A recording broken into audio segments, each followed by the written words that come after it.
Hello and welcome back to the Mid-Am Podcast. We are your hosts. My name is Tyler Munns, and on the other side of the screen from me is Nathan Derulo. Nathan Firmasu. I am changing my name tomorrow. I actually already filled out the paperwork for you. Yeah. All right. And hi, I guess. Yeah. yeah, hi. If I had auto-tune, you could auto-tune that. Oh man, that's. Hello. We'll put that on the agenda for next year. Yeah, exactly. I got to learn some more production skills, but welcome back to the Mid-Am Podcast. We're just gonna kind of dish tonight. We're just gonna kind of chat. We both have some stuff we've been working on, want to talk about. So good opportunity for us to jump on and just talk through it. But before we do, I'd like to thank the sponsor of the Mid-Am Podcast, the fine folks at Adele. Hello. You Not auto-tuned. Yeah, there it is right there. Yeah, man, we've said it once, we've said it before, and we'll continue to say it. The clubs that Adele make are criminally underrated. See, best golf I've been playing of my entire life is since I've put the Adele irons in the bag. I know that Nathan's been putting extremely well with his putter as well. I bounce back and forth between 17 different putters, and that's not an indictment of any brand. I've always joked that the worst thing a company could do is give me a putter. I'm not a good ambassador for putters, but the Array lineup is incredibly solid. Another one of the just more criminally underrated putters, even though I don't have mine in the bag right now. Yeah. It is a very, very good putter. Their system, the fitting system that they have developed, and the interchangeability of the hosel and the alignment is, state of the art in terms of, the competitive landscape. No one else is doing that, and it does make a significant difference. So, I just wanted to. I know I haven't specifically talked about the putters in a while, but it's really good. It's really, really good. Yeah, I mean, if you feel like your stroke is decent and you're just not making the putts that you feel that you should, take a look at your alignment. As far as like hosel and alignment aid, or not aid, what am I trying to say? The top line markings and whatnot, the alignment dots or lines or whatever. Take a look at those things, because how they kind of draw your eye, whether that's further away from the ball or closer to the ball, that'll affect how you align the face of the putter. And that's really the beauty of the Array system, is that they've got all these options that you can just swap out real quick in a fitting or as you're testing out the putters, and you can find what really works for you, what you see as straight, and then that matching it up with the putter head and hosel and alignment aid. And so, Yeah, the entire process takes like 15 minutes, 20 minutes, and it's well worth the time. And the putters themselves are really, really high quality. I'd put them up with anything else out there on the market. It's not a gimmick. So you can find out more about all of the wonderful products that the folks at Adele make. And you can also find a fitter that will have the putter fitting system for you to go check out through the website as well. That's at adelgolf.com, EDELGOLF.com. Thank you again to Adele Golf for sponsoring the Mid-Am Podcast. All right, on to the topics of the evening. Nathan, you played around a golf and you focused on the stuff that we had talked about last week, breaking some windows. So let's hear about it. Well, let's see. If you're listening to this podcast, then I assume you're also one of my 3 subscribers on YouTube to my channel. And Mom, probably pretty good. I know you've already watched it then. But yeah, no, I recorded a little 9-hole thing of the entire round, the front 9, of my first foray into just solely focusing on the course into or onto, excuse me, breaking windows and just focusing on that kind of intermediate target launch window. I don't have like a concrete image of what it is in my head yet, but it's definitely like kind of two uprights, and I sort of get the sensation of like there's a pane of glass and I'm trying to bust it. So definitely window shaped, we'll say. And and I like the sensation or kind of the intent of like I'm trying to break this glass. I feel like that does things for my swing. Speed out front. Yep, speed out front. So let's see, how'd it go? Score wise, not good. But you're also filming. That's yeah. So I was filming that which takes like for anyone who's never tried it. Yeah. I would, you even like the Garrett Clarks of the world, the good, they will tell you add 6 strokes. Like, even when you're kind of used to it, it's just like golf is hard enough when you add in this kind of secondary distraction, which kind of becomes a little bit of your primary focus. Cause you're like, well, if I don't frame this correctly, or if I don't get this, like kind of everything like adds this level of pressure. Cause it's like when you get to the 5th or 6th hole and you're like, well, if I don't film, if I miss one shot, like then just why bother? It kind of just like negates everything that I've done. So it really does, like scoring and filming is really hard. That's why you don't see a lot of people like truly filming themselves, like 1 or 2 man shows. Like they'll start that way, but you just can't play good golf in film. It's very, very difficult. Unless you're Drew Cooper. Yeah. Well, in which case he's a freak. That's right.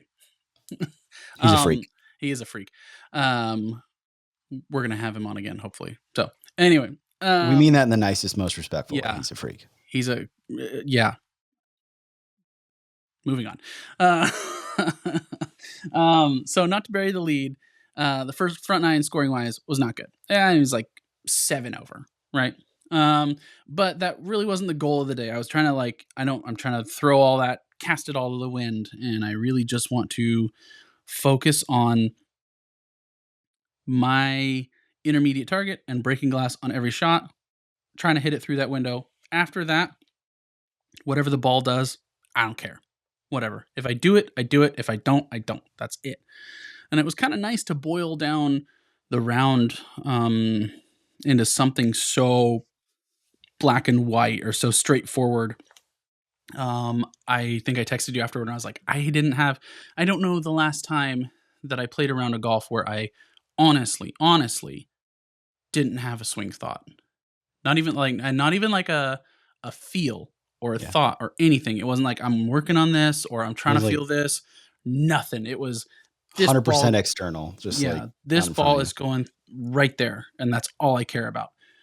And the 7 over that I was included a triple and a double. Jeez. So you take out 2 holes and it's actually the scoring is pretty decent. And not only that, 2 strokes really, because one of them I was on the tee box and pumped it OB because I was being a dingus and still talking and making some doing something stupid, my friend was doing this like countdown thing because he was kind of mocking me, I think, from filming and golfing and also narrating because I had myself mic'd. So I was like talking also, and I think he was just like counting it down because I'm sitting there mumbling to myself. So then I just took up the countdown. I was like 3, 2, 1, 3, 3, and then I just kind of froze on 3. And then I pumped one left OB. Surprise. Oops. Oops. So I would say that was definitely a shot where I did not achieve my window goal. And on film, I definitely missed the window. So, that just kind of goes to show you like, hey, my mind wandered. I was definitely not focused on the task at hand. And lo and behold, my body didn't relate to the task at hand then. So that was one. The other one was a par 3. And I felt myself take too long over the ball, like stepping in, put the club behind the ball, in the words of Tiger, build my stance. And Can build my stance. yeah. And then I just stayed there for like what felt like to me like a second too long. And then I realized that I was just staying there Yeah. a second too long, which probably took another second.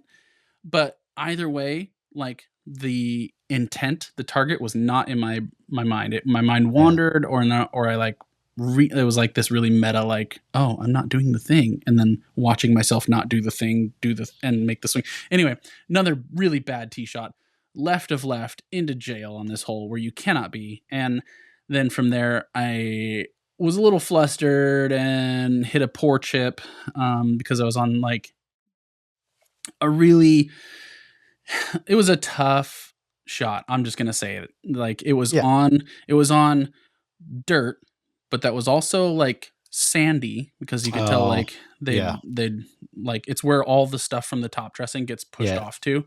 Okay, so there's that. There's also it was also under a tree, so like in a tree well right around it. So it was dirt and sticks and leaves and crap plus sand. Plus then it had all been kind of like packed down. So it's like this lie in and of itself. And then on top of that, okay, so the lie is bad. Then I have to go up over a hill and probably like the green was probably 8-10 feet above my head. No, not above my head, but like above the ball. So there's a little bit of a incline that I need to get over to get onto the green, but then also at that portion of the green, it's like it's not a false front, it's a false side to the green, but from where I was, it was a false front. So it's like, gotcha. Okay, so I have to go over this and then up the false front, and then the pin was like 3 paces past that. So no room. Normally off that lie, and I've thought this through, and I even kind of talked it through on film, and I was like, normally off of this lie, I would rather take a lot less loft and go low and scoot it forward and eliminate the chance of like fatting it or thinning it, or because you don't know how it's coming. It's like it's almost like a bunker shot, but you can't be confident that your club will slide. You don't like really bunker. know how much sand's in there. You don't know what's going to happen. So I'd rather try and like pick it and kind of keep it low. But because I would have had to then like pitch it into the hillside, have it hop up, land on the false front, and then bounce up the false front and then check. It's like, that's not possible. No. And if I hit a lower lofted club hard enough to get over that hump to the false front, it's gone, right? Yeah. So I was like, so I have to try and take wedge and pick it just didn't go well, right? So I was chipping again, and just was like, screw it, I just want to be putting, chipped on, and then 2 putted, so that was a double. It is what it is. Not a big deal. And then I had a couple other little bogeys that it was like a 3 putt from like 50 feet. So, okay, those happen. It's gonna happen, yeah. Yeah. And then the other one I don't remember off the top of my head right now. Yeah, so it wasn't egregious. Yeah. It just no, it wasn't. Yeah, it just, those happened. So it was, a couple of bogeys and then 2 bad swings, really. So the score itself is a little bit misleading. But let me tell you, no swing thoughts, and having the round boiled down to just hitting through windows felt kind of freeing, and it was cool. And I'm very much trying not to say like, oh, I think I figured something out, because that's what we all do. But famous last words, yeah. Yeah, exactly. But I can confidently say that it was different than how I've been on the course maybe ever. I think maybe, you have those few times where stuff just kind of clicks and you feel good on the course and you're playing well and you don't really know why. Yeah. So I would equate this to sort of the similar sensation. Like I hit some really, really good shots. And I putted well, and I hit some meh chips. So that kind of, led to more pars than birdies. I also missed a couple of legitimate birdie looks because it just misreads, or didn't make the putt. But nothing I was like mad about. So yeah, it was a really encouraging round. The front 9, as I said, I filmed, and it was like 7 over, and that was even, like, or 1 over. No, 2 over on the back the rest of the way. It's a par 71. I shot 80. So it was like, okay, and really I was 7 double over and a triple. I was 7 over in like 6 holes, and Yeah. then was even the rest of the way because it was new and it was fresh. And so the first few holes I was still kind of sorting stuff out. And if you go watch my YouTube video, you can hear me just like ramble and talk to myself and just be like, what do I do here? When does the swing start? Because I was also trying to think of a few other things that Michael had talked about, like Yeah. what is a he had asked me like, well, how good do you want to be? And I said scratch in the moment, but in my head it's like, oh, I'd love to be plus, right? Yeah. So for sure. my little mental thought for the day was like, okay, well, what does a +5 do here, right? So, which a +5 would be phenomenal if I could ever get that good. That'd be great. Hell yeah. So I was talking through that on some tee boxes and some shots, and then trying to be really diligent about picking a window before I even approached the ball. So like standing behind the ball, just sitting there holding the club, picking a window before I even walk up towards building a stance. And then the last thing I was doing was I noticed after both of these poor tee shots that I was like, oh man, I stood over the ball that like on this par 3 for sure. It was like very conscious. Like I feel like I'm here for a long time. And now I feel like I've lost the sensation, the connection or whatever to where my window is. And I should have backed off, whatever. I didn't. But then that clicked in my head of like, oh, maybe I need to like step in and go. Like very last thing, and Michael talked about that with like his 8-second, the rule, the book or whatever, the 8-second secret or something like that. But I wanted to be like 1 second. So like I can go up and kind of stand, off the ball and take some like little practice swings, little waggles or whatever. But then like I'm going to build a stance. And then the last thing I do is put the club head behind the ball and then go. Like literally, I want to be less than a second to setting the club behind the ball and going. No time to think. No time. And that we've all experienced this when you like miss a putt, you walk up, you barely even take a full stance, barely build a stance. And you kind of like the new name of the podcast is Build a Stance. Build a Stance. You step up and you whap at it. And it 4-footer, boom, in the back of the cup. And it was like, that was never going to miss. I just flicked at it. And it goes back. Even another thing, Michael, his putting is like the point and shoot. It's just like get up, pick your line, feel your speed, go. Like don't try to, you can't at a certain point, you can't outthink.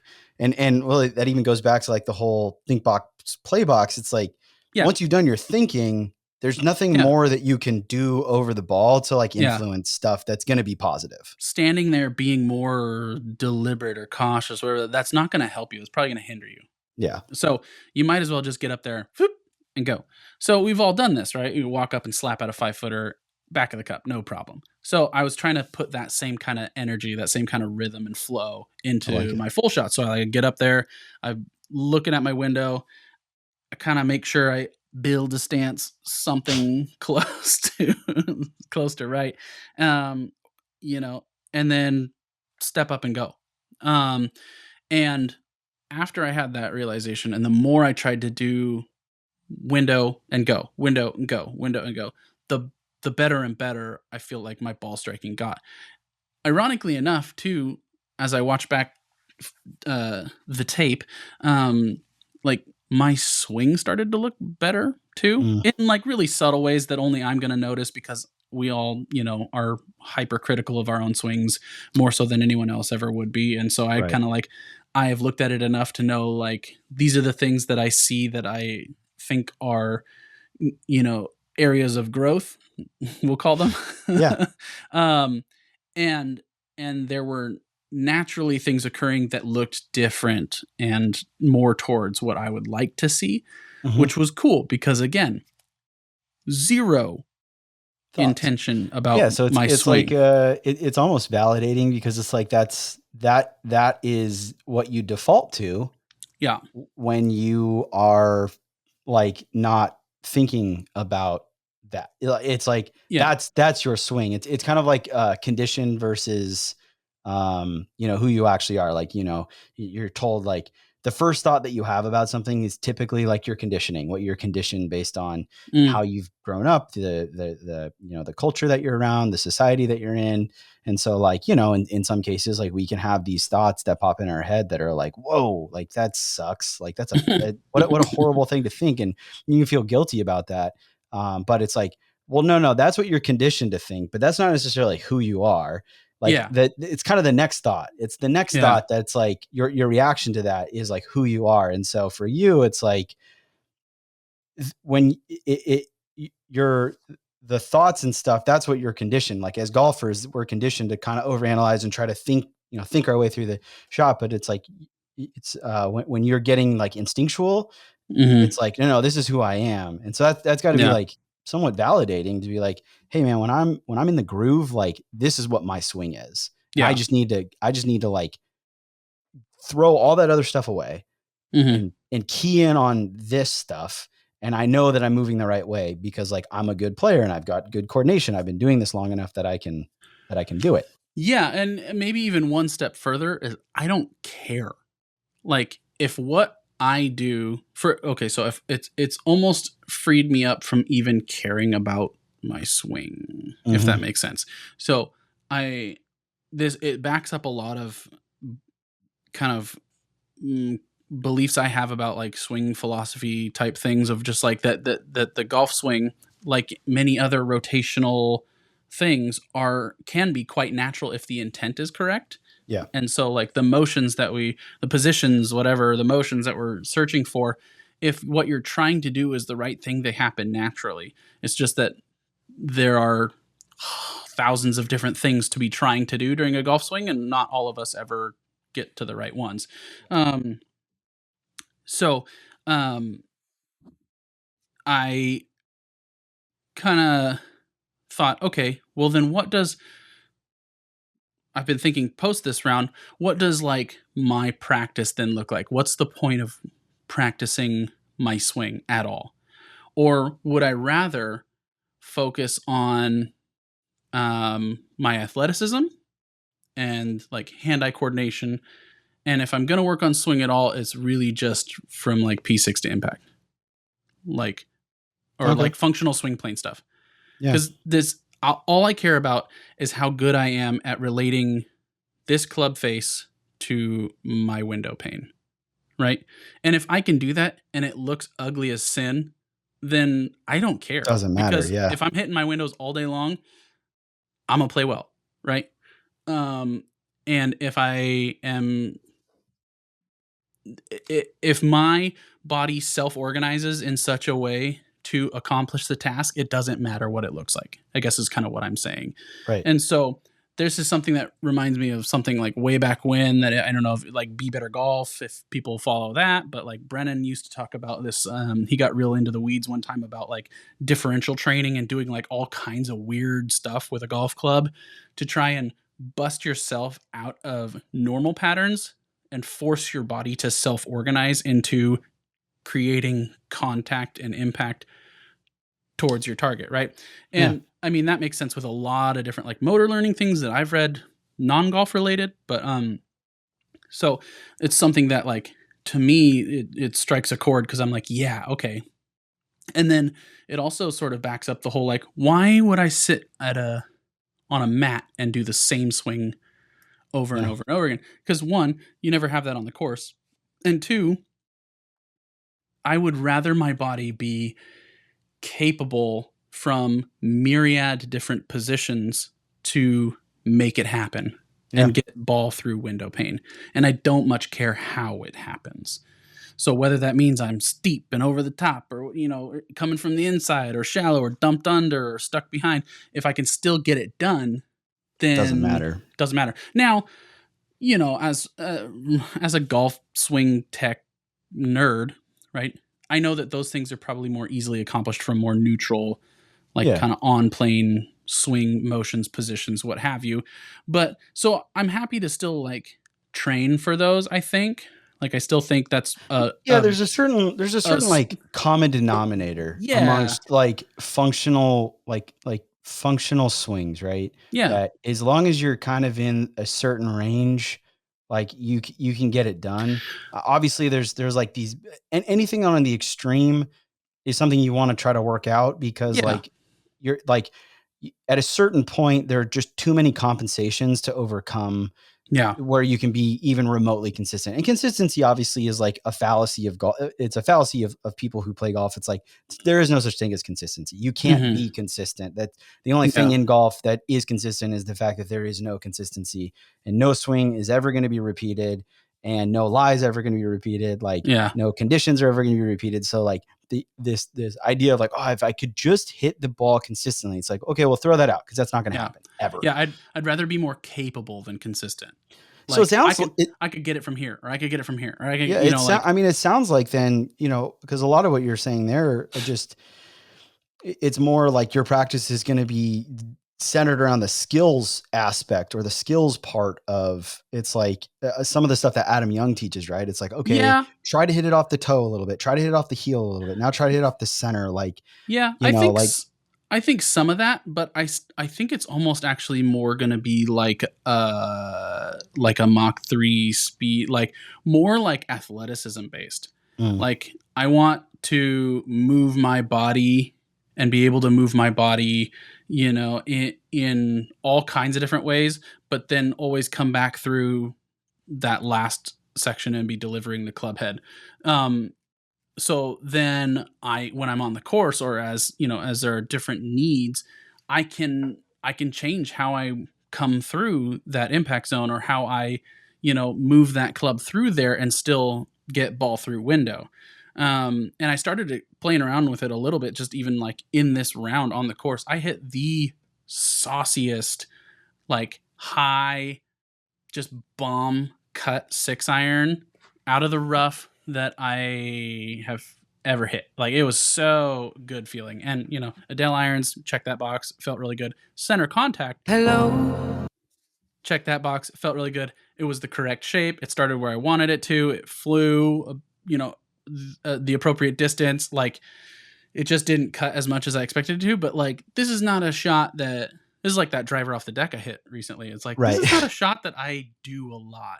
Yeah. But all I was thinking about was, okay, I know the face is generally where it's going to start. So I'm going to put my target where I want my window pane, where I want my club face to be pointed. And then I know ball, or like club face, ball, window are all in the orientation I want them to.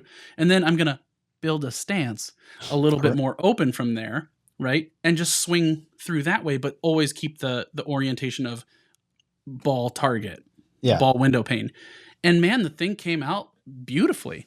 And so it's like, okay, cool. Like I can be diverse and dynamic and not have to try and do the same thing, and still just relate it to ball window pane, which is great. That's cool. So I think this is something I'm gonna definitely keep pursuing for a little while, and definitely keep working with. I see it. It's different enough from how I've conditioned myself to play golf over the last 20 years that I know that there's potential for, even if I like discover some like nugget within this thing, to push me to an improvement. Like you can't get better doing the same thing that you've always done, and you can't make changes doing the same thing you've always done. So me finding something outside of what I've always done that I'm already kind of connecting the dots on with a lot of stuff is encouraging to me. So I guess that's what I'll say. Like I'm hopeful, I'm encouraged, and I have a lot of golf lined up in the next couple weeks. So I'm excited to just like drive it home and as I get more comfortable with it, see how it continues to, and as I trust it more, to like forget about the swing and just focus on, ball window, and see, how it pays dividends. I've already got it ironed out how I putt with this. Actually, it's really similar to how I've always putted. I kind of see a gate or a whatever in the first 18 inches, and I know if I hit it through that at the right speed, like it's gonna have a chance. Cool. I've putted that way for a long time. So that was pretty natural. And maybe that's why I've been a good putter for a long time, is kind of like I naturally do this, which makes me feel like like I want to kick myself for not like Be like, hey, implementing what that the in other parts strongest part of my game? All right, what would Yeah. happen if I just Wow. expanded that out? It's like, great, Nathan, you're so smart. Word of the day is extrapolate. Mhm. Build and extrapolate. Build a stance around your extrapolation. Oh, wow. So I still haven't quite ironed out chipping, because for whatever reason with chipping, the ball kind of like gets, I don't know. It feels weirder to pick a window and then like hit it over the window, like Yeah. above it. Because with chipping, you're not like trying to drive it like forward so much. So I'm still kind Maybe of, the window pane starts tilting a little bit. yeah, Instead of maybe. being straight up and down, maybe we've Maybe gotten a it's, little yeah. skylight situation. We're Oh, trying to break okay. a skylight. Okay. All right. I dig Just it. no Yeah. bad ideas. Or just like moving it up and down or something. I don't know. I don't know. I tried a couple things, hit a couple okay chips. I hit a couple ones I was pleased with, and I hit a couple real stinkers. So, Yeah. I'm sorting it out. So that I think as that evolves, good things may come. So I think anyway, so. Sounds like it. my tournament that I was going to be playing in this weekend got canceled. No. And there weren't enough teams signed up. But we're still going to play golf 2 days. There you So go. I'm going to try and do something, like kind of figure out some sort of game or something to like kind of make Just myself simulate a little bit of have something to play for. But also that kind of allows me to keep playing with this while not in a tournament, which is probably okay too. yeah. So, Yeah, it's nice. Yeah. A little less pressure. Yeah. So anyway, how are you? It's good, man. It's been a weird few days. Last day at Persimmon was today. Mm-hmm. And so I've just been playing and my wife's been out of town, so I've just been playing like literally every day. Yeah. A couple things I've learned is the last few days I've just been like all of my distance is like gone. Like the last 4 or 5 days. And I was like, man, what the hell's going on? Like, oh, my swing's all bad. My swing sucks again. And like, now I don't have any more distance. And I'm just like right back to where I was. And then someone was just like, yeah, dude, you probably just need to like take a break. Like they're like, it doesn't seem like it, but like the golf swing is kind of a violent event. And Yeah, if you're you're a little doing tired. it that much and like you're tired, like your body's probably just really, really tired.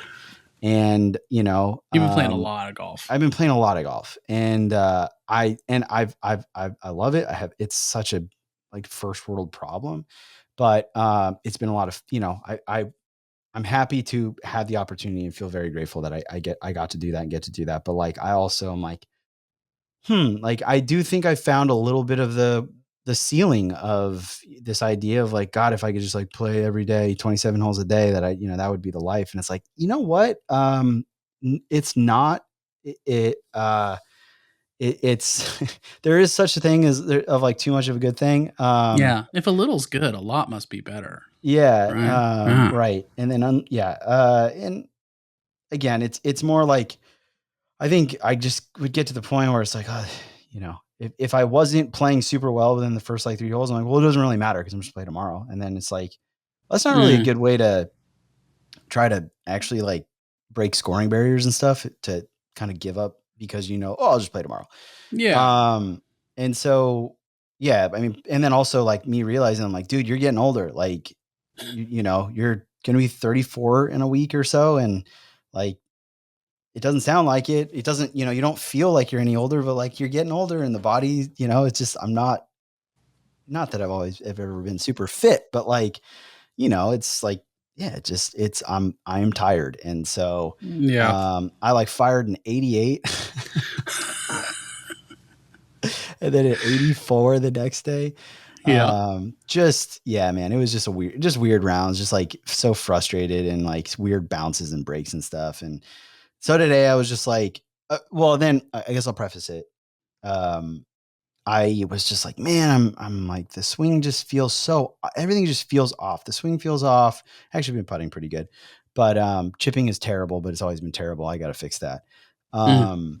But like, I was like, God, the swing feels off. And so I was just kind of like posting some stuff on Instagram, and then Dana Carher, Karaher.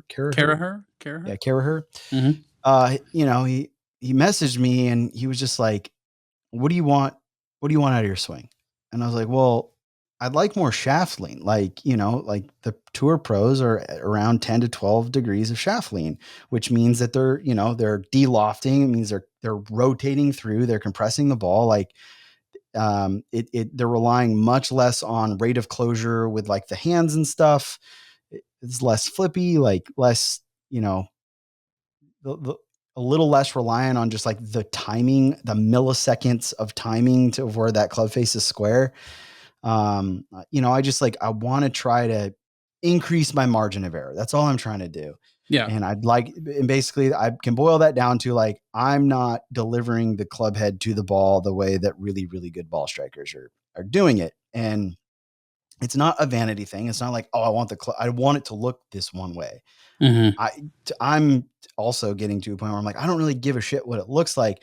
I just know that like these certain conditions that the club face gets delivered to the ball mean that like your margin of error is much wider. And so like your thin shot and your heavy shot are like, it's maybe a 5 yard to 7 yard difference, not a 15 to 20 yard difference. Yeah. And that's all I wanted. I just want to tighten up my misses.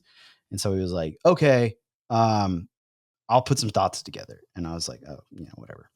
So then he sends me a link to this private YouTube video, 10-minute video just for me. And he just was like talking through. And this guy, European Tour, Yeah. LPGA Tour, Tour PGA Tour coach. coach, like this dude teaches the best of the best. Yeah.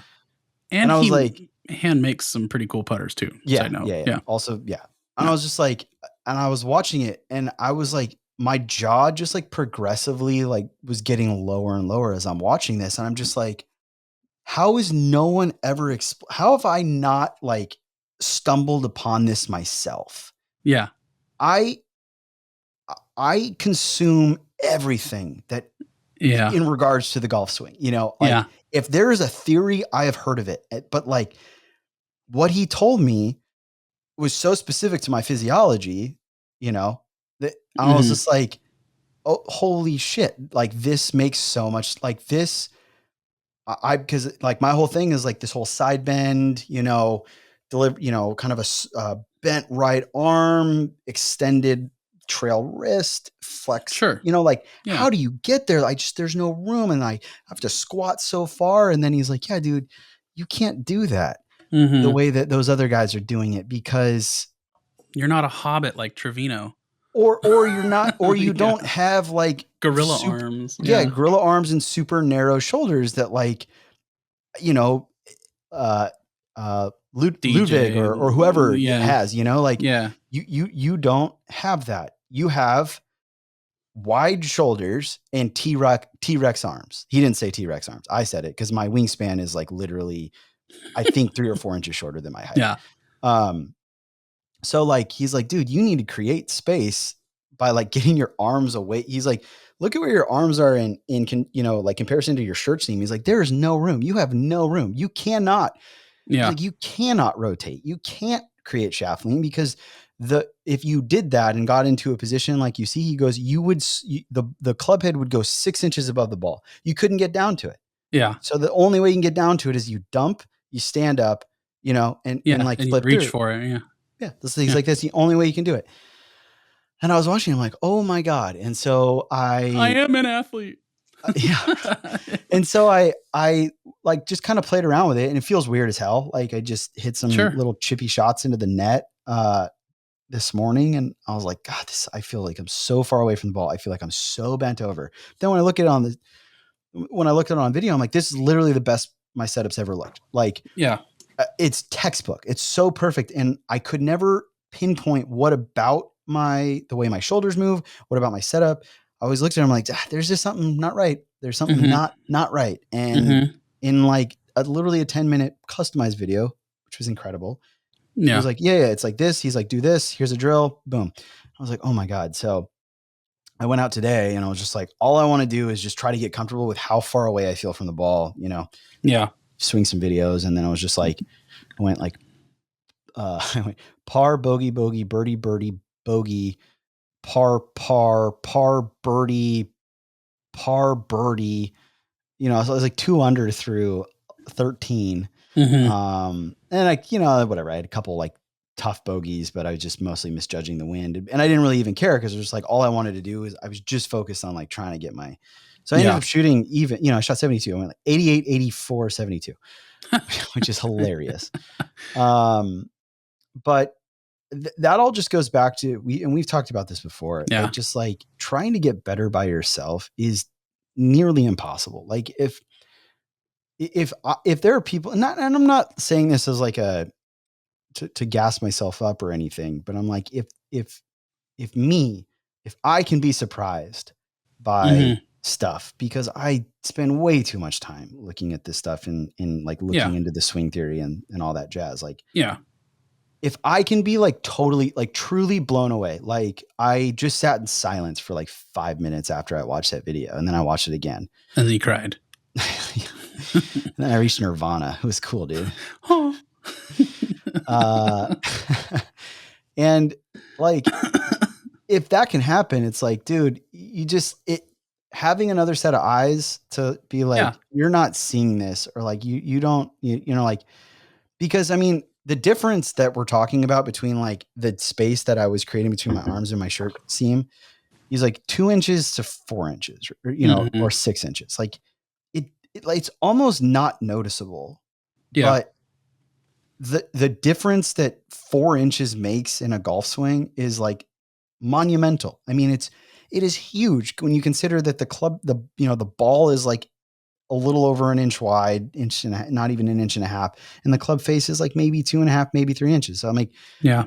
all that stuff, and when you're talking about, I play my shaft lengths at a half an inch over, as part of like my fitting. So like, if we're getting at a half inch, quarter inch, like four Hmm. inches makes a huge difference. And so, That's what I say to my wife all the time.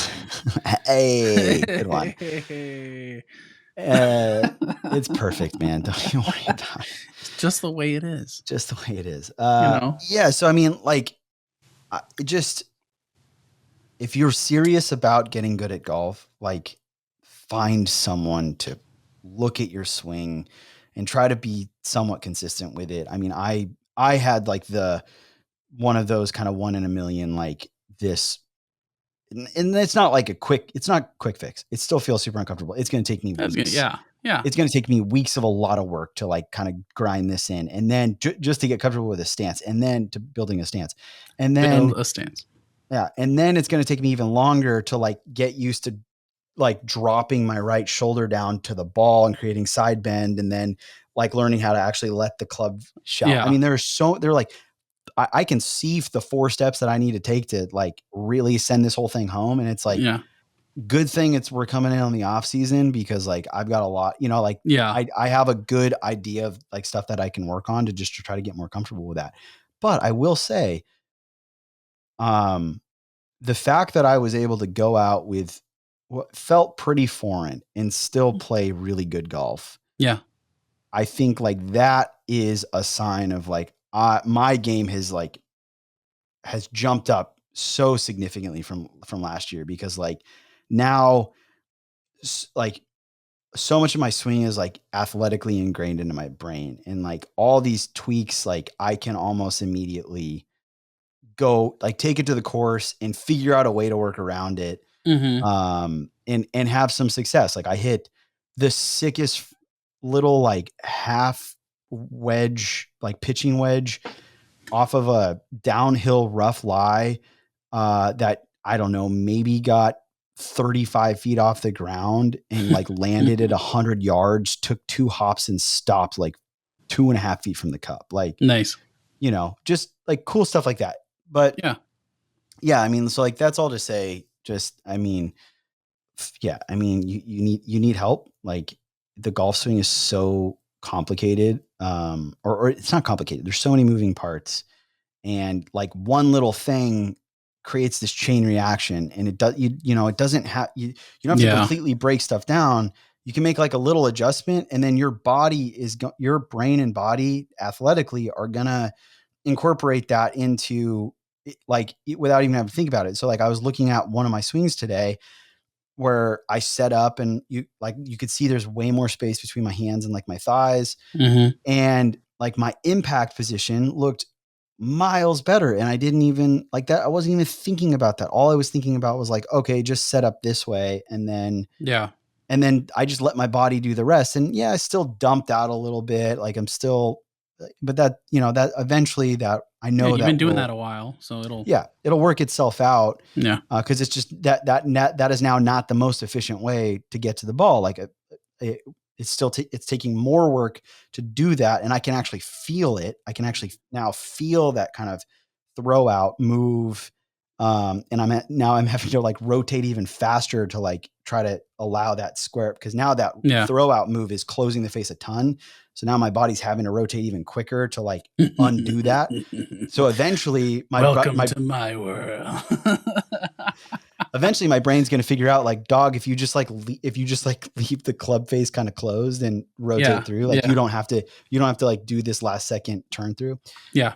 So I trust that that's going to happen on its own, and it will. Sure. Yeah. I think this too, like for all of our people who are playing a lot of golf, if we like look at the tour pros or just elite players, like the things that they're grinding on all the time are like setup, like because stuff gets off when you're playing a lot of golf, and you can get tired and things just get a little out of whack and you don't really realize it, and all of a sudden you lose distance and you're hitting all over the place and you have no idea what you're doing, and then somebody's like, hey, one, you should change your setup, and two, also just focus on your setup, and like all of a sudden, oh, look at that, because once you get to a certain point in your golf swing, like skill wise, like you can't like like any more effort you put into anything that happens after setup is just diminishing returns. Like you can't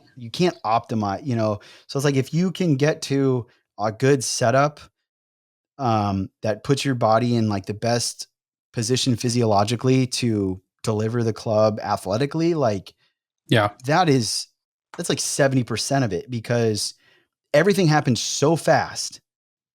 Your brain can't comprehend, like it just, you cannot perceive what's happening in real time.